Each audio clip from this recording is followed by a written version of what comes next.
लढाईची वेळ आली त्यावेळी तुम्ही सगळेजण माझ्यासोबत आलाय, ही फार महत्वाची माझ्यासाठी बाब आहे की त्यावेळी तुम्ही माझ्यासोबत आलाय. त्यामुळे पुढची 5 वर्ष 10 वर्ष जी काय मला संधी मिळणार आहे त्यावेळी तुमच्या बरोबर राहणं ही माझी नैतिक जबाबदारी राहणार.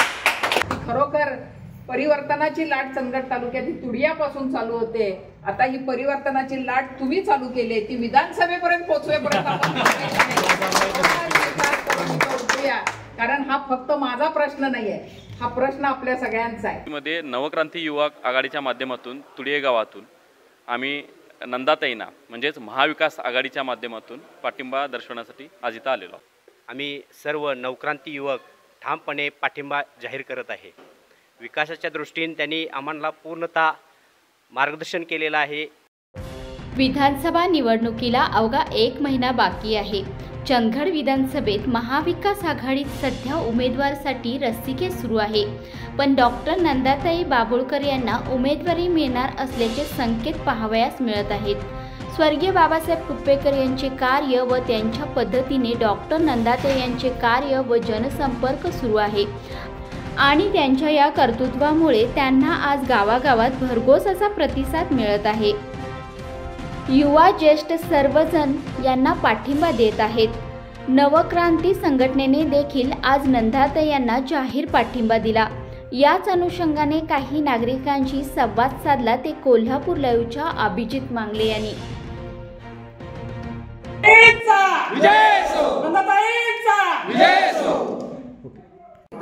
मला आनंद आहे की ज्येष्ठ मंडळी आहेत, महिला आहेत आणि युवक आहेत. एवढा सुंदर समन्वय हा इथं घडलेला आहे की तुम्ही मनात आणलं तर काही घडवू शकता हे तुम्ही दाखवून दिलेलं आहे. तुडियात दिग्गज नेत्यांशी तुम्ही टक्कर दिलेली आहे आणि ही भावना अतिशय चांगली आहे की चंदगड म्हटलं की गटातटाचं राजकारण.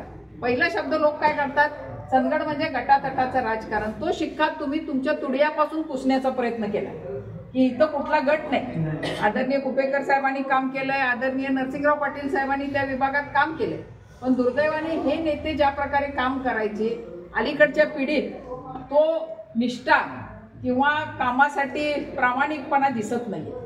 या देशात लोकशाही टिकली पाहिजे, पुरोगामी विचार टिकला पाहिजे, निष्ठेची लढाई ही आहे त्यांची की कुठंतरी जे लोकशाहीचे धिंडवडे काढण्यात आले की आपण निवडून देतो एकाला पण पैशाचं राजकारण झालं मोठ्या प्रमाणात. सीबीआय असेल, ईडी असेल, साम दाम दंड काही वापरायचं आणि सत्तेत यायचं. जी सत्ता महत्वाची झाली, लोक महत्वाचे राहिले नाहीत. हे चित्र जर बदलायचं असेल यासाठी पवार साहेबांनी आज या लढाईत वयाचं आता 85 वर्ष साहेबांना पूर्ण होते, एका दुर्गम आजाराशी लढा देत आहे. पण न खचता ते लढतात आहे आपल्यासाठी आणि मला आनंद आहे की या लढाईत तुम्ही सगळी जण सामील झालाय. ही लढाई आपली फक्त नाही आहे, ही लढाई रजत महाराष्ट्राची आहे, महाराष्ट्राच्या स्वाभिमानाची आहे.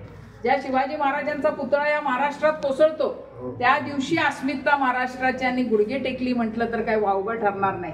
म्हणजे भ्रष्टाचारानं एवढं टोक गाठलंय या महाराष्ट्रात की तिथे शिवाजी महाराजांचा पुतळा पण आपला उभा राहत नाही आहे की तो पडतो. ह्यासारखी दुर्दैवी घटना कुठली घडली नाही आहे. निवडणुका ह्या लढवायला लागतात, जिंकायला लागतात, कारण हातात पद असल्याशिवाय काम होत नाही. आज चंदगडवर जो मागासला हा शिक्का आहे तो पुसण्याची जबाबदारी तुमच्या माझ्यावर आहे, आपल्या सगळ्यांवर आहे. आज चंदगड आपलं चित्र काय की आरोग्याच्या दृष्टीनं सक्षम, शैक्षणिक दृष्ट्या सक्षम, युवकांच्या हाताला रोजगार, हा सुखी समृद्ध तालुका झाला पाहिजे. इथं कृषीवर आधारित उद्योग आले पाहिजे. इथे युवकांच्या पर्यटनाच्या दृष्टीनं किल्ले आपल्याकडे 4 आहेत, गडिंग्लजचा धरून 5 आहे. किल्ले पर्यटन वाढवलं पाहिजे, कृषी पर्यटन वाढवलं पाहिजे, रोजगार तरुणांना. इथं MIDC आपली रिकामी पडले, मोठे उद्योग आले पाहिजेत पण आपल्याला एव्हीएच सारखे उद्योग नको आहेत. आपल्याला ग्रीन झोन म्हणजे आपल्या निसर्गाचं संवर्धन करत करत रोजगार देणारे उद्योग आले पाहिजेत. महिलांची प्रचंड मागणी आहे, आमच्या हाताला काम पाहिजे, आम्हाला फुकटचे अनुदान पैसे नकोत, आम्हाला एक सुरक्षित वातावरण द्या, आमच्या हाताला रोजगार द्या, ही महिलांची मागणी आहे. असं आहे सर्वांगीण आपल्या दृष्टीनं आपल्याला काम करायचं आहे. कला क्रीडा क्षेत्रात आपली किती मुलं पुढे आहेत. आज मला मुलं भेटतात रजत की जी तुमच्यासारखी मुलं आहेत की जी इतकं उत्कृष्ट वक्तृत्व आहे, नाट्य स्पर्धेत भाग घेणारी मुलं आहेत. आज पोलीस भरती आहे, सैनिक भरती आहे. या अनेक क्षेत्रात चंदगडची मुलं इतकी चांगली काम करतात आहे पण सुविधा कमी आहेत आपल्याकडे. आज अनवाणी पायानं रस्त्यानं आर्मीत जाणारी मुलं पळताना बघतो, त्यांच्यासाठी व्यायामशाळा नाही, त्यांना जर पळायचं असेल तर एखादं ग्राउंड पाहिजे, क्रीडांगण पाहिजे. ह्या बेसिक सुविधा आपल्याकडे नाही आहे. येणार आहेत, पैशाचा वापर होणार आहे, पण आपली 5 वर्ष सुरक्षित करायची, आपल्या भावी पिढीसाठी करायचे आहेत, आपल्या महिलांसाठी हे राज्य सुरक्षित करायचं आहे. हे जर करायचं असेल तर क्षणिक कुठल्या तरी मोहाला बळी पडता कामा नये. पैसे आज उद्या संपतात साहेब, पुढची 5 वर्ष काय करायचं? जो मनुष्य आज मला पैसे देईल मतासाठी, तो उद्या मला मान सन्मान देणार नाही. तो काय म्हणणार, पैसे घेतले आणि मतं दिली, ते उपकार केले नाहीत माझ्यावर, त्यामुळे माझ्या दारात तो यायचं नाही म्हणणार कुठल्याही कामासाठी. पण जी माणसं मनानं येतात, चंदगडच्या विकासासाठी येतात, त्यांची बांधिलकी आयुष्यभर राहते.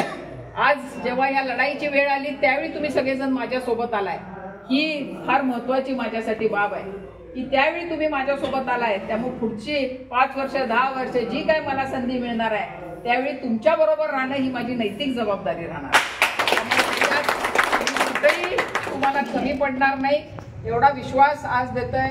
आज निवडणुकीला अवघे 30 दिवस बाकी आहेत. याच अनुषंगाने चंदगड विधानसभेमध्ये डॉक्टर नंदाताई बाबुळकर यांना वाढता पाठिंबा पाहावयास मिळत आहे. चंदगड तालुक्यातील तुडे या गावातून शेकडो संख्येने आज ग्रामस्थांनी नंदाताई बाबुळकर यांना पाठिंबा दिलेला आहे. ह्याच अनुषंगाने आपल्यासोबत काही कार्यकर्ते आहेत. नमस्कार साहेब, काय सांगाल आजच्या या पाठिंब्याबद्दल?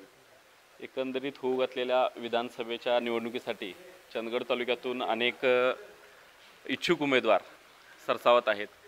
पण सद्यस्थितीत महाराष्ट्राच्या राजकारणाची माथी होत असताना निष्ठेचं राजकारण कुठेतरी विसरत आपण चाललो आहोत. आणि याचसाठी एक निष्ठेचं राजकारण पुन्हा एकदा या महाराष्ट्राचा इतिहास हा गौरवशाली इतिहास आपल्याला लाभलेला आहे. आणि म्हणून अशा स्थितीमध्ये नवक्रांती युवक आघाडीच्या माध्यमातून तुडिये गावातून आम्ही नंदाताईंना म्हणजेच महाविकास आघाडीच्या माध्यमातून पाठिंबा दर्शवण्यासाठी आज इथं आलेलो आहोत. एकंदरीत आता अवघे 30 दिवस बाकी आहेत. काय वाटतं एकंदरीत वातावरण बघता नंदाताईंचा जो तुम्ही पाठिंबा दिलेला आहे, काय वाटतं याबाबत? नक्कीच त्यांचा विजय होईल. कारण सर्वसामान्य माणसाच्या मनामध्ये जी चीड होती ती लोकसभेला सुद्धा आपल्याला दिसून आली.